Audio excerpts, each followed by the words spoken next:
I'm Theo. And I'm Juliet. And this is Apologies Accepted. We offer an entertaining look at some of the big issues in history by examining public apologies of the famous and infamous. We're looking at politicians, serial killers, actors, and you. Send us a public apology you would like to make, and we'll read it on the air and give you a chance to redeem yourself, or just get some guilt off your shoulders. We're here for you. Once a week, maybe more if you're really, really sorry.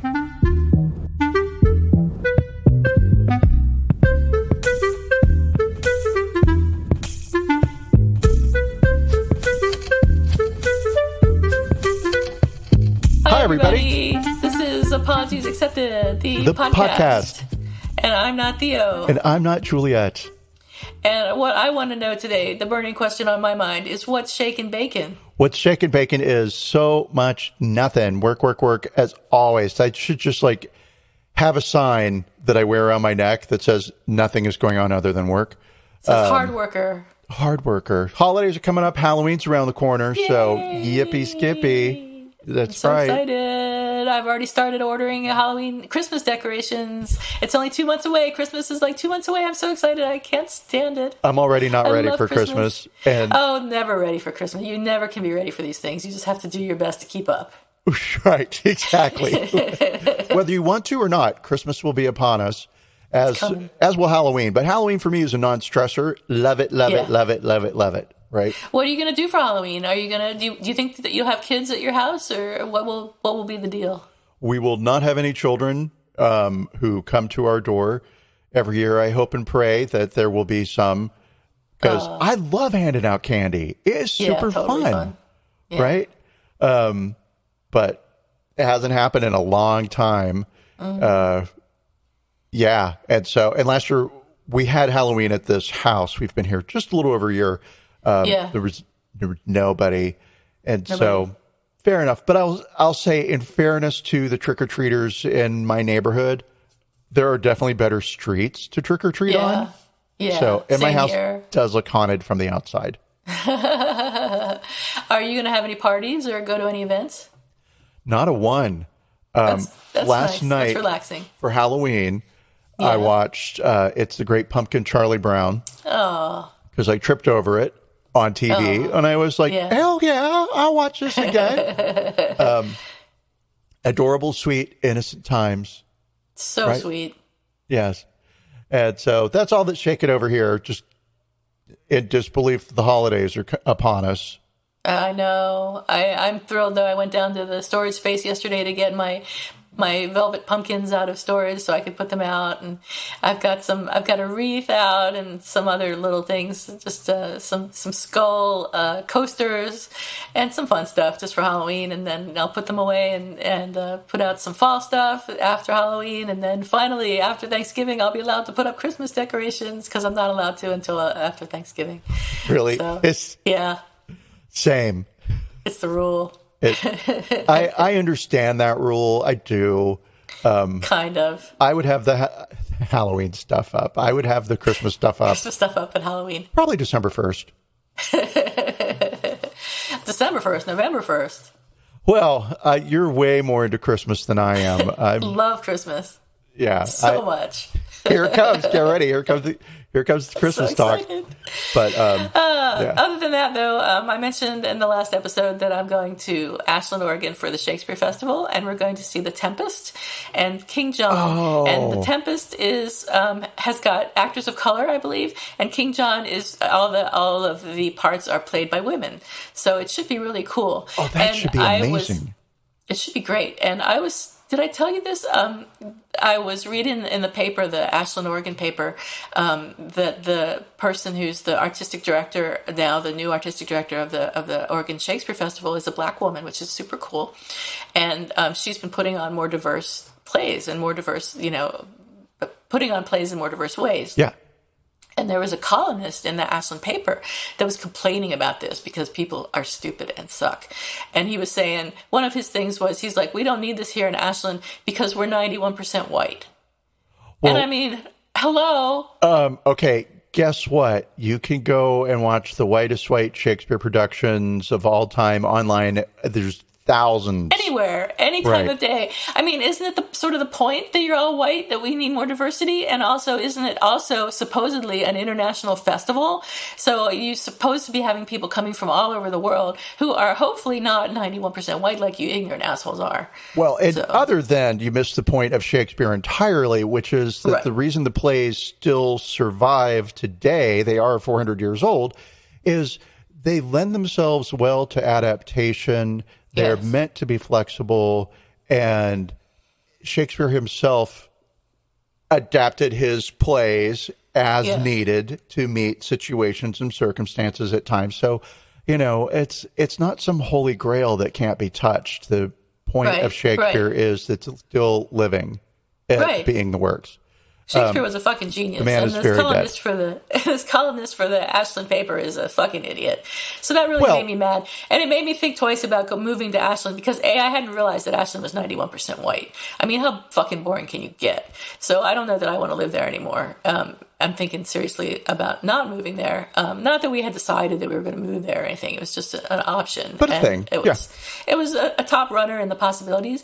But more and more it seems to be like I think we'll just stay in San Francisco. And I haven't consulted Brent about this. I'm just making this decision unilaterally. But fantastic. But there's so many good things about San Francisco. I mean, there's some drawbacks to getting older and living here, but I think overall, just it'll keep us from staying in the house all the time. Just the fact that there's things to do here.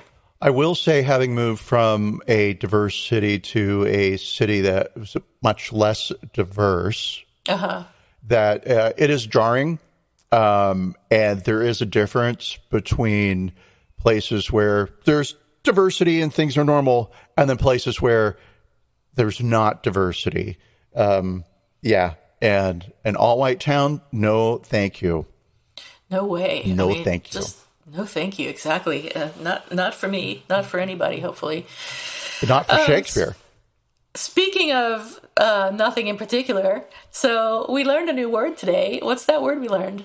Well, the word is hoochie, and I have always known it as a particular phrase that's used for women who are careless with their reputations. Yeah, that's good. But we learned today that it has a secondary meaning that we weren't aware of, even though we lived in the South for a significant part of our young lives. Yes. I've never heard this word used to describe a shack. Yeah. And so part of me is like, I wonder how those two words ended up intertwined that way, unless it's just women who don't care about their reputations all lived in shacks. Maybe. I don't know, hoochie.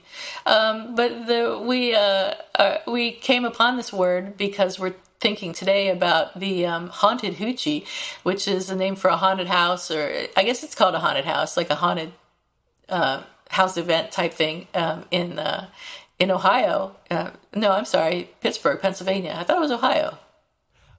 So they're based in Ohio. The incident that happened where conflict came up was in Philadelphia. So they're Pittsburgh.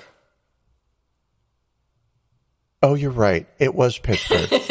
So we're confused about the problem with Pennsylvania, Pittsburgh, and Philadelphia for my brain. They're very different. I got to tell you. I'll start with a P. So they're all the same place. Pittsburgh and Philadelphia. Sure. So the 28th edition of Haunted Hoochie's annual Swastika Saturday drew criticism in 2018 when the haunted attractions event overlapped the mass shooting at the Tree of Life Synagogue in Pittsburgh on October 27, 2018. So this was almost 4 years ago now. Can you believe it? A man named Robert Bowers entered the Pittsburgh, Pennsylvania synagogue, reportedly screamed, "All Jews must die," and then killed 11 and injured 6 others, including 4 law enforcement officers, during a bris ceremony. So people got mad about that, and people got mad that the Haunted Hoochie called their event Swastika Saturday, and that it overlapped this terrible event on the same day. So a band that was scheduled to perform at the event canceled its performance, saying, "We have canceled our performance at the Haunted Hoochie tonight. We do not condone or promote hate speech or racism in any way and cannot be associated with a place that promotes a Swastika Saturday. Sorry for anybody hoping to see us perform tonight, but we must take a stand." So the next day, Haunted Hoochie went to Facebook and said, "Please let us make one thing clear and apologize right now for any insensitivity on our part. We show you the darkest, sickest, depraved parts of the world we all live in. We definitely aren't Nazis. It's a haunted house. It's all about the horrors we face here on Earth. We also don't condone murder, torture, suicide by shotgun, or birth by sledgehammer. We are here to shock and awe and terrify. It does make us sad that this country is being divided against and killing each other. Don't fall for the illusion that one race or religion is better than another. Peace, love, and light." So there was some backlash to that apology. I wonder why. I know. So if we were going to rate that apology, we would rate it pretty much as a 0, because they said they apologized, but it was very defensive. And it was not really an apology in any true sense of the term. But they posted a second apology. And I'm going to go ahead and read that second apology now. So that apology said, also posted on Facebook, "We screwed up big time. On behalf of the entire Haunted Hoochie staff, we first and foremost extend our sincerest condolences to the families affected by the tragedy in Pittsburgh and the Jewish communities of the area. Second, we will in no way tolerate any form of hatred on our grounds from our staff or from our guests. This means that certain costumes or themes may be deemed inappropriate, and you will be denied admission or asked to leave the grounds. We will not host any musical acts which perpetuate any kind of bigotry, intolerance, hate speech, anti-Semitism, or the like, now or ever again. The Haunted Hoochie is a place to escape the true evil in the world through the magic of Halloween theater, not perpetuate real evil. We welcome anyone to our show with open arms, provided you do not bring evil or hatred. We are working with community leaders to mend fences and pledge our support to the victims with a $50,000 donation to the Tree of Life Synagogue." So I think that's really, that's not bad, and we can rate that in a minute. But the interesting thing about this apology is that the Jewish Columbus CEO Joel Markovich reached out to Tim May, who's the CEO of Mega Entertainment Productions and owner of the Haunted Hoochie, and the two met in November of 2018. And Markovich, the Jewish Columbus CEO, said, "Tim May told me his intention was to remove the power associated with the swastika by making fun of it. The idea was to remove the hate from the symbol. If you make something a joke, it loses its power. At least that is what he thought. I explained that as soon as you say the word Swastika Saturday, no one is going to care about what else comes out of your mouth. He now understands." And Tim May, the CEO of the Mega Entertainment Productions and owner of the Haunted Hoochie, said that Haunted Hoochie is politically incorrect by design. "My haunted house is a satirical reflection of the world we live in. Reality is scary. We all want bigotry to end." During their meeting, Markovich and May formed the beginnings of a partnership. May donated $50,000 to Jewish Columbus, and part of this money will go toward an annual diversity event in Columbus in which Holocaust survivors speak to high school students. "I love the idea of having Holocaust survivors talking to youth today, and I'm glad to be a part of it," May said. Markovich said, "We have to stop labeling individuals as things they are not. We need to stop destroying people's lives. Instead, let's speak to one another, reach across the divide, and find common ground." May said, "I believe in humanity and compassion. I think that those things should be extended to everyone and everywhere. There are a lot of different forces in the world. Those forces can unite to fulfill a higher purpose." However, May and Haunted Hoochie's Facebook page seems to be anti-vax and was described by one Redditor as a pile of flaming garbage. So I'm not sure how sincere May was in the things that he said, and I'm not sure about his apology. What do you think? Great question. So the first apology obviously is very defensive and isn't an apology at all. It's very much how dare you blame us, right? The second one I thought was a lot better and really where they should have started from, right? Yeah. Let's acknowledge the victims.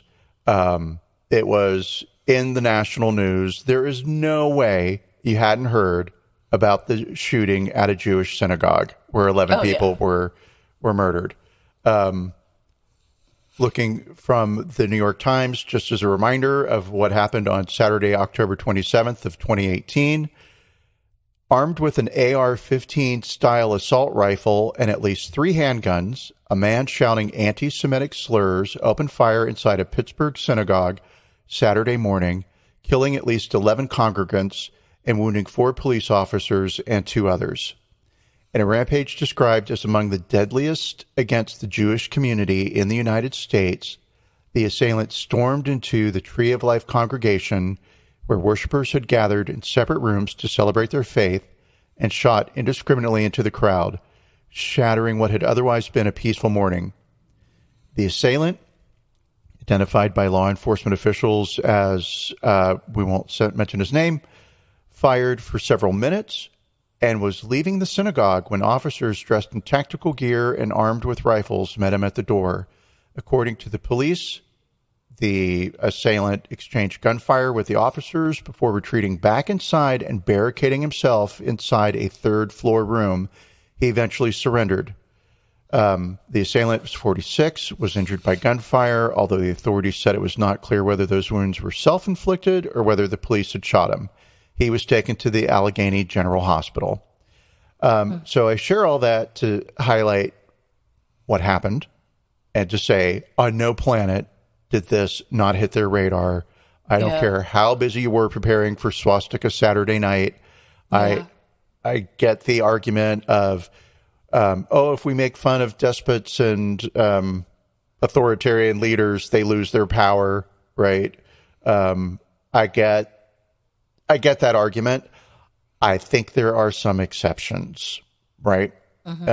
And so, or there are better ways to go about it. I don't know what they are because I don't have to plan a giant party that's loosely, you could say, seems to be celebrating Nazism.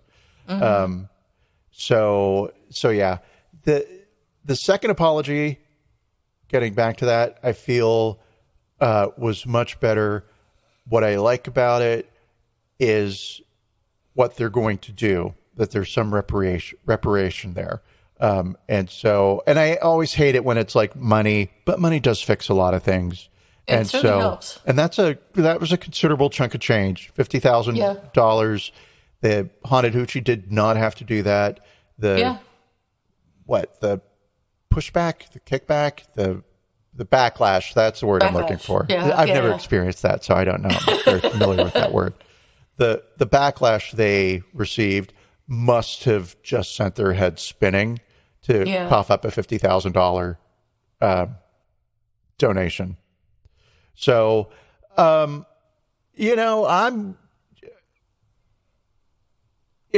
it's definitely much better. Let's look at how the apology did against our criteria here. So, was there an expression of regret? They said, we screwed up big time. They said, we extend our condolences. We will not tolerate. We will not host. We welcome anyone if you don't bring evil, hatred, expression of regret. Okay, we'll give them that. An explanation of what went wrong. No, they didn't say, we were ignorant, we were stupid, we were dumb, we were kids, we were oblivious, nothing. So that I know there. Acknowledgement of responsibility. Yeah, they said we screwed up big time. So that's good. We'll give them that. A declaration of repentance. They never apologized. They never said we apologize. So I'm going to not give them that. For an offer of repair, yes, the $50,000 will qualify as an offer of repair. And a request for forgiveness again, no. So I'm going to say this is a tough one. It is tough because money talks in my world. It really does. Right? It really does. And so I'm going to stick with a 5, though, because it did miss a lot of the points that we usually look for in a good apology. So they did. If it weren't for the money, I probably would give it a very low score. So the money does weigh quite a bit, actually. And the fact that they said we screwed up big time and we will no longer tolerate this sort of thing, we're not going to do any more Swastika Saturdays, that means a lot, too. So a 5 seems fair. Cool. Well, I'm going to give them 50,000 points, and then I'm going to take away 49,954 points to give them a 6. Okay. It's a pretty average apology. I can see they learned their lesson from their first apology, and they put the victims first and acknowledged that. So good there. The money is definitely helpful. I like the fact that they will, and here let's quote, "We will not host any musical acts which perpetuate any kind of bigotry, intolerance, hate speech, anti-Semitism, or the like, now or ever again. And it's the word again I really like, because it's like, I know. When did they do this? In the oh, past? okay, great. Who was there previously? Yeah. The Rolling Hitler Brothers? Because sounds like you may have had some acts in there that might have. So it's a good solid 6, and it's because of the sizable donation. Otherwise, 4 to a 5. Yeah. Okay, fair enough.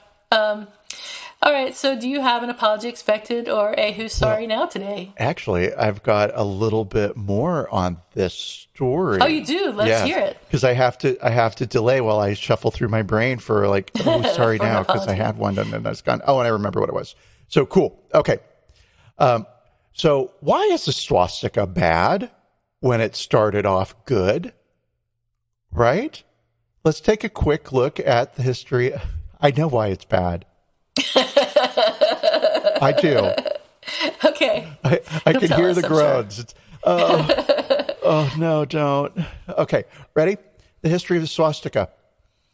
The word swastika comes from the Sanskrit svastika, pronunciation, which means good fortune or well-being. The motif, which is a hook cross, appears to have first been used in Eurasia as early as 7,000 years ago, perhaps representing the movement of the sun through the sky.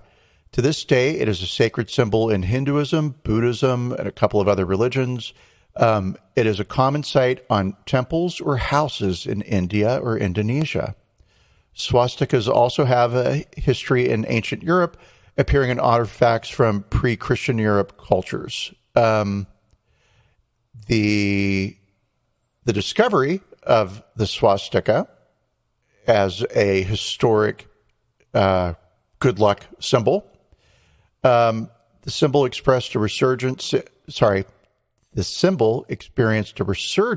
interest in the 19th century as a result of growing European interest in ancient civilizations of the Near East and India. During his extensive excavations, the German archaeologist Heinrich Schliemann discovered the hook cross on the site of ancient Troy. He connected it with similar shapes found on pottery in Germany and speculated that it was a significant religious symbol of our remote ancestors. So that's sort of that tie-in to Germanic Europe, right? Heinrich Schliemann, who never did anything wrong in his entire life, the most amazing, most loving archaeologist of all history. No, he was a horrible person. I'm sure everybody's aware of that. I've never heard of him. Well, let me tell you the story of Helen of Troy and Heinrich Schliemann. So, of course, you've heard of Troy, the Battle of Troy, right? And there was an archaeologist, a guy who really loved history, and he loved Greek mythology, and he was convinced that Troy was an actual city. And so Heinrich Schliemann went to Iran, Turkey, wherever Troy is. I forget. I don't know. Somewhere around there, right? He went Iran. No, it's going to be close to Greece. I can hear Brent slamming his head against his desk.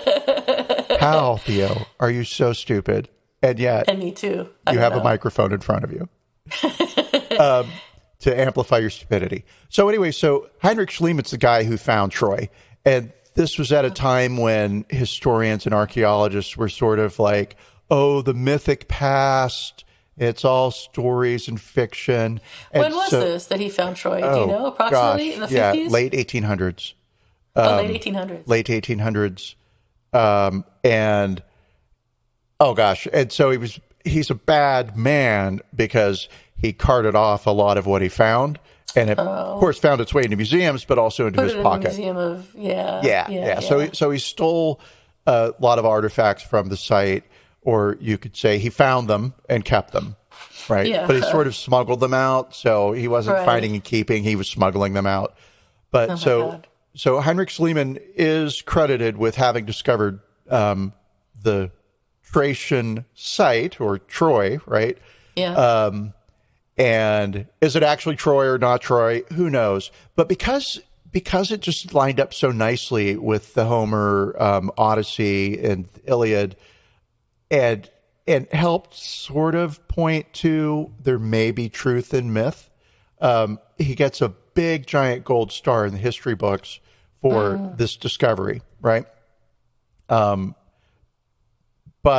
not a nice guy. And there's something about he was married twice, and I forget what all happened, but it sounds like an interesting story. I'm going to look for a book about it, because I have a book now that I used to know all about the Trojan War because we translated a bunch of that shit in Latin class, but I don't remember any of it. So I have a book about the Trojan War that I'm going to read now as soon as I get off my butt and start reading it.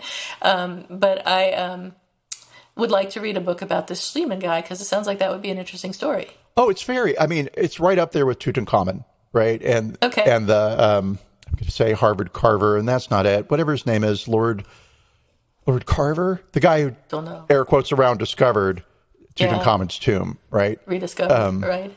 Yes, rediscovered. Thank you. Yeah. I'm so white. He discovered it. It was his. He basically built it. Okay, so Heinrich Schliemann discovers this shape in Troy and recalls that, oh yeah, in Germany there's some pottery or some vessels or whatever. I've seen this shape before, right? And so clearly, and this of course is what archaeologists did back in the day, you take your discovery and you pin an idea on it that's just true. So there must have been this massive culture that stemmed from Germany down to Greece 7,000 years ago, right? Where people all worship the same being, and this was culture that was lost, and blah, blah, blah. Have a nice day. Not true, right? But, okay, so getting back to this. So there was an interest in the late 19th century in ancient civilizations, in large part thanks to Heinrich Schliemann, and a connection of this symbol to a culture that lived in Germany. In the beginning of the 20th century, the swastika was widely used in Europe. It had numerous meanings, pretty much always a good luck charm. But as European linguists and scholars poured through their history and wrote their papers about this symbol and what it meant and were there connections or not connections, this debate was taken up by racists. And the swastika ended up becoming a symbol of Aryan identity and German nationalist pride, right? Because you can directly connect, thanks to a German archaeologist, the swastika with good luck, but also with a great civilization, right? Because since Troy had been discovered by a German, therefore all the glory of ancient civilization now sort of belongs to Germany, right? So great. The Nazi Party formally adopted the swastika as its symbol in 1920. The Nazis weren't the only party in the early 20th century to use the swastika. It was used by a number of far-right nationalist movements, always with the idea that racial purity was a part of the symbol of the swastika now, right? In Mein Kampf, Hitler writes, I want to do this in the worst Hitler impersonation. No, do not do a Hitler impersonation. I can't. No. I want to, though. Do not. I don't have a German accent, and every accent I have sounds like Count Dracula. So, so Hitler writes, I myself, meanwhile, after innumerable attempts, had laid down the final form of the flag. The flag would be red on a red background, a white disc with a black swastika in the middle. And after long trials, I also found a definite proportion between the size of the flag and the size of the white disc, as well as the shape and thickness of the swastika. And that is Hitler taking credit for this having developed swastika. And since he was an artist, okay, I'll believe you, Hitler. Yeah. What a great place to land on. But so that's how the swastika went from a symbol of good luck and remains a symbol of good luck in Indian culture, I know. Yeah. To, what it is that we know it as now. And yeah. Wow. There you are. That's sad. Sad but somewhat interesting. And I now have a new book to read as soon as I find it about Schliemann. So you're welcome. I appreciate that. Thank you. Oh, there's probably a million podcasts. I don't want to listen to a podcast. I want to read a book. I want to make sure the information. This is where we differ, because I will go. Because podcasts are 100% true, reliable information, but still, I still want to read a book. Makes them so great and fun. So what's your apology expected or who's sorry now today? I'll have an apology expected, and I don't know who will issue it, but tomorrow is Columbus Day.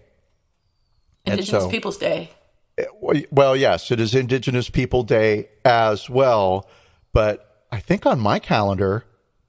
It says Columbus Day. Not meaning my personal calendar, of course, but it has both. It does? It does, but I have a Mac, and my whole world is Apple. This isn't a commercial for Apple, right? And so clearly they know who their audience is.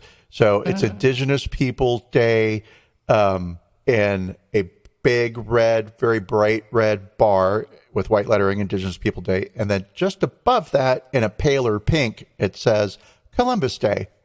And so interesting that they're not playing both ends against the middle there, so you can't criticize them, right? If you want to come to them for, how dare you mention Indigenous People Day? Well, Columbus Day is on first mention. It's right on top. Yeah. How dare you mention Columbus Day? Well, Indigenous People Day is the one that pops out at you first. Clever. I see what you did there, Apple. Good job. Okay, what about you? Yeah. Who's sorry now? Apology expected. Oh, wait, what was your apology? Or what was your... your thing was... It was the thing. I'm like, wait a minute. Where's the apology here?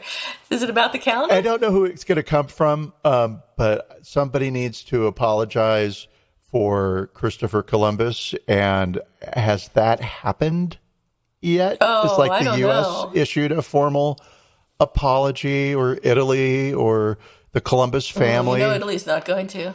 Yeah. So I'll say somebody somewhere owes an official apology for not having, I don't know, for pushback on Columbus was bad. That's my point. Yes, Columbus was bad. See how well prepared I am for this segment? That's fine. I think that's a good apology expected. And mine is about Adderall. It has been, I know you're going to laugh. It's not what you think. No, you're just totally smoking me on the apology thing. Like, I cough out, Christopher Columbus, tomorrow's Columbus Day. It's like 2 days. Well, you haven't heard mine yet, so how can you say that? Adderall. Okay, it's going to be better. Go on.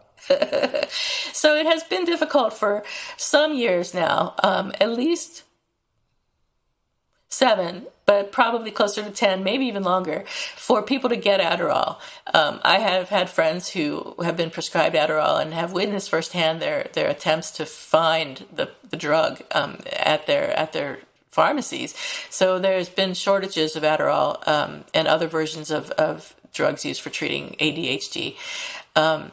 It's you have to call around to different pharmacies to find a pharmacy that has it in stock so you can pick up your prescription, and sometimes it's not possible to get, so people are going without their medication, which is not good for anything, for the people. If you look at it from the work perspective, it's not good for productivity. It's just a bad story altogether, and this shortage is getting worse in the United States. So the largest Adderall manufacturer in the U.S., Teva, I think it's Teva, pronounced Teva Pharmaceuticals, said last month that a labor shortage from earlier in the year disrupted production, according to the Wall Street Journal. And a spokesperson said at the time that the company expects shortages to be resolved in the coming weeks, but pharmacies are now reporting shortages of the ADHD treatment from an array of other drug makers. When reached by Fox Business for comment, a spokesperson for the U.S. FDA did not confirm any shortages of Adderall-type drugs, but said in a statement that the agency continues to monitor supply for ADHD medications and is in communication with the manufacturers regarding supply. Now, I haven't done any research into this, but I just do not understand how it can be possible for shortages of Adderall to continue for years and years. It just does not seem... I just don't understand it. I mean, the companies want to make it, I'm sure, and they want to produce it. And maybe the FDA is limiting production for some reason because it is an abusable drug, and people do abuse it for various things. But it doesn't seem to me that limiting production is any solution to the drug abuse problem. So there are people out there who can't get their medication to focus, and they just can't function properly or efficiently without it. And I'm mad. I'm mad about this. I'm big mad that Adderall is not being produced in sufficient amounts to meet the demand. And I don't care. Frankly, I don't care about the abuse because I don't think people are dying of Adderall drug abuse. But I could be wrong. They're just highly productive. It's highly productive. I mean, people are studying better, right? Making more money. Don't you want a smarter doctor? It's great. So it's a good thing. Everyone should be on Adderall. Right, it should be free for everywhere. Kidding. Right. It should be free for everyone.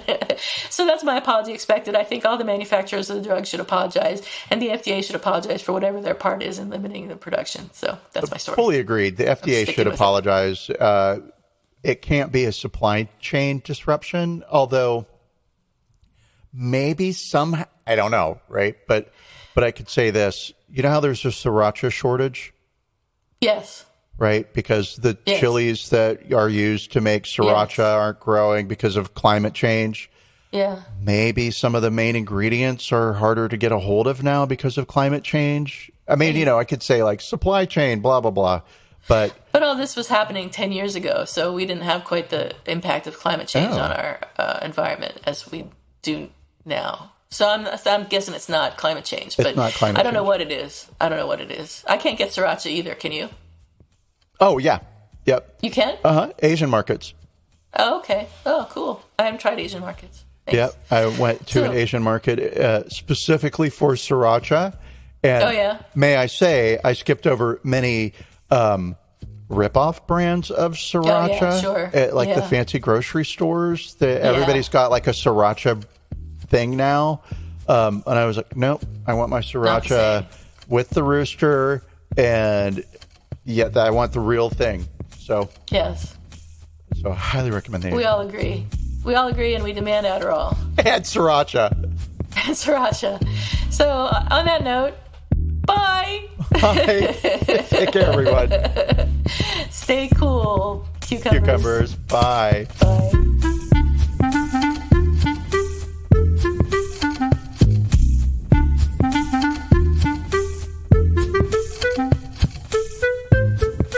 Thank you for listening to Apologies Accepted, the podcast. You can find links to the articles and the sources in the show notes. To submit an apology or find out more, visit us at apologiesaccepted.net, where you can also find our merchandise. We're on Twitter at Apologies Accepted. And on Instagram at apologies.accepted. You can support our important work at Patreon.com/Apologies Accepted. And fuck Facebook. Bye.